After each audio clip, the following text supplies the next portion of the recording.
నేను చూశాను ప్రతిపక్షంలో ఉన్న పార్టీ నాపైన తీవ్రమైన ఆరోపణ చేసింది. వాళ్ళు అధికారికంగా ట్వీట్ పెట్టారు. వాళ్ళకి నేను 24 గంటలు సమయం ఇస్తున్నా. 2000 రూపాయలు నా బ్యాంక్ అకౌంట్కి వచ్చింది, నా జోబులోకి వచ్చిందని వాళ్ళు అంటున్నారు కనుక నిరూపించండి, లేదంటే ఆ స్టేట్మెంట్ విత్డ్రా చేయండి.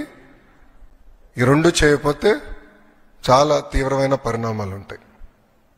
లీగల్గా నేను దీనిపైన ముందరికి వెళ్ళాలని నిర్ణయించుకుంటాం జరిగింది. ఎందుకంటే ప్రజలు కూడా ఒకటి గుర్తుపెట్టుకోవాలి, వైకాపా పార్టీ అనేది ఒక అబద్ధాన్ని 100 సార్లు చెప్పి నిజం చేసేదానికి ప్రయత్నించే పార్టీ. 2019 ఎన్నికల్లో కరెక్ట్గా వాళ్ళ సొంత బాబాయిని వాళ్ళే చంపేసి ఏకంగా నింద మా నాయకుడు చంద్రబాబు నాయుడు గారి పైన ఆనాడు వేశారు. మేము ఆనాడు సమర్థవంతంగా తిప్పికొట్టలేకపోయాం కనుకనే ప్రజలు నమ్మారు. కానీ ఇప్పుడు చూడండి, చెల్లెలు చెప్తున్నారు ఏం జరిగిందో. సో అలా అబద్ధాలు చెప్పి ప్రజలు నమ్మించడానికి ప్రయత్నిస్తున్నారు. ఈ 2000 రూపాయలు నేను ఆ ట్వీట్ని నేను చదివాను. ఆ 2000 రూపాయలు నా జోబుకి వచ్చిందన్నారు. వాళ్ళు నిరూపించాలి, లేదంటే ఆ స్టేట్మెంట్ వెనక్కి తీసుకోవాలి, లేదంటే to the fullest extent of the law I will take action against them. రెండో విషయం వచ్చేగల వాళ్ళు యూడైస్ డేటా గురించి మాట్లాడుతున్నారు. అంటే పాపం అక్కడున్న గతంలో పనిచేసిన విద్యాశాఖ మంత్రులు కనీసం బేసిక్స్ తెలీదు. యూడైస్లో అంగన్వాడీకి వెళ్తున్న పిల్లలు ఉంటారు, ఎల్కేజీకి వెళ్తున్న పిల్లలు ఉంటారు, యూకేజీకి వెళ్తున్న పిల్లలు ఉంటారు. ఈ స్కీమ్ వాళ్ళకి వర్తించదు. నంబర్ 1.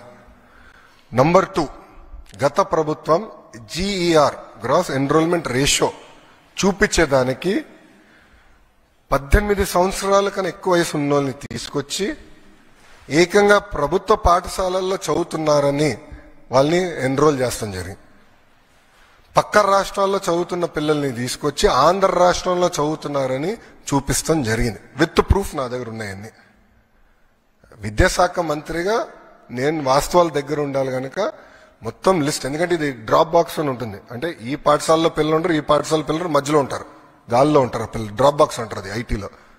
ఈ వాళ్ళ సిస్టంలో డ్రాప్ బాక్స్ అంటారు. అక్కడ పెట్టేశారు. పిల్లలు ఎక్కడున్నారో మాకు తెలీదు. మొత్తం వెరిఫై చేస్తే దొంగ లెక్కలు ఉన్నాయని తేలినాయి. ఒక విద్యాశాఖ మంత్రికి అసలు ఎంతమంది పిల్లలు ప్రభుత్వ పాఠశాలలో చదువుతున్నారు తెలుసుకున్నాక నాకు 100 రోజులు పెట్టిందండి. 100 రోజులు పెట్టింది నాకు. అధికారులు అడిగితే సార్ మాకు నంబర్ క్లారిటీ లేదు సార్, గతంలో వీళ్ళు ఎట్లా నడిపించారో నాకు అర్థం అలా విద్యాశాఖ. అంటే ఏదో లెక్కలు ఉన్నాయి, ఏదో నంబర్లు అని చెప్పి చేస్తాం కాదు. రెండోది, నిజంగానే వాళ్ళంత భావించుంటే వాళ్ళు ఎందుకు ఇవ్వలేదండి? అమ్మ ఒడి ఎందుకు ఇవ్వలేదు వాళ్ళు? ఈరోజు మేము ఇస్తున్నాం. అర్హులు ఎంతమంది ఉన్నారో వాళ్ళు ఇచ్చేదాకా మేము సిద్ధంగా ఉన్నాం. మొత్తం లిస్ట్ GSWS ముందర పెడతాను, బయట పెడతాను. లేదంటే ఎవరన్నా రాలేదనుకుంటే మన మిత్రకెళ్ళి ఎందుకు రాలేదో తెలుసుకోవచ్చు, కరెక్ట్ చేసిన మార్గం కూడా ఇస్తున్నాం. సో అర్హులు ఎంతమంది ఉన్నా ఇచ్చేదానికి కూటమి ప్రభుత్వం సిద్ధంగా ఉంది.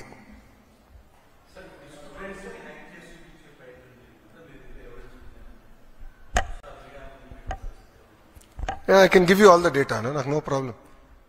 మొత్తం డేటా నేను మీకు ఇవ్వగలుగుతాను. ఎందుకంటే గతంలో విద్యాశాఖ మంత్రిగా పనిచేసిన వాళ్ళకి డిక్షనరీలో ఏముందో కూడా తెలియదు.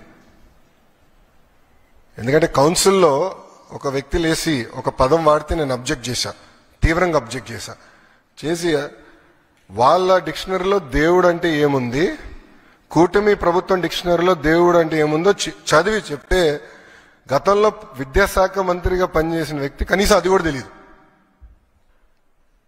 అంటే డెప్త్కి వెళ్ళలేదండి. ఈరోజు మేము అందరం హర్నిసలు కష్టపడి డెప్త్కి వెళ్తున్నాం. ఎందుకంటే పిల్లలది ఫార్మేటివ్ ఏజ్, సరైన దారిలో పెట్టాల్సిన బాధ్యత మా పైన ఉంది. అందుకే మీరు చూస్తే చాగంటి కోటేశ్వరరావు గారిని అడ్వైజర్గా పెట్టుకున్నాం. ఆయన ఏ కంటెంట్ అయితే తయారు చేశారో విలువల పైన అది మేము పిల్లలకి ప్రింట్ చేసి ఇస్తున్నాం. ఇట్లా చాలా సీరియస్గా మేము తీసుకుంటున్నాం. ఒక ఛాలెంజ్గా తీసుకుని పనిచేస్తున్నాం. అది కూటమి ప్రభుత్వానికి ఉన్న చిత్తశుద్ధి.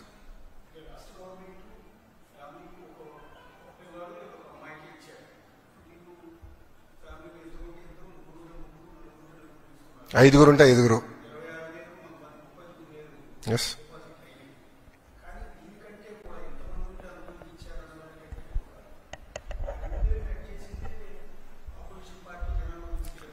మళ్ళీ వాళ్ళు ఎందుకు ఇవ్వలేదండి?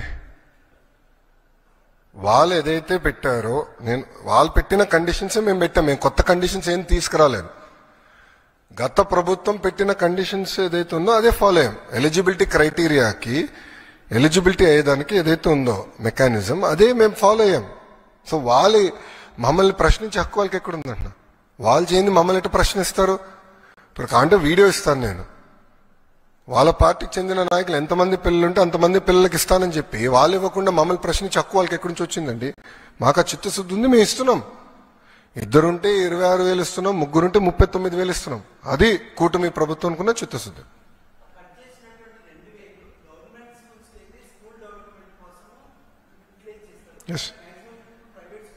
మాక్సిమం లేరు స్వామి, I'm sorry. No, private schools ని అభివృద్ధి చేసాక నేను ఇక్కడ లేను. ప్రభుత్వ పాఠశాలల్ని బలోపేతం చేసాక నేను ఇక్కడ ఉన్నా. ప్రభుత్వ విద్యని బలోపేతం చేసినాక నేను ఇక్కడ ఉన్నాను. ఆ డబ్బులు ప్రభుత్వ పాఠశాలలకే ఖర్చు పెడతాము.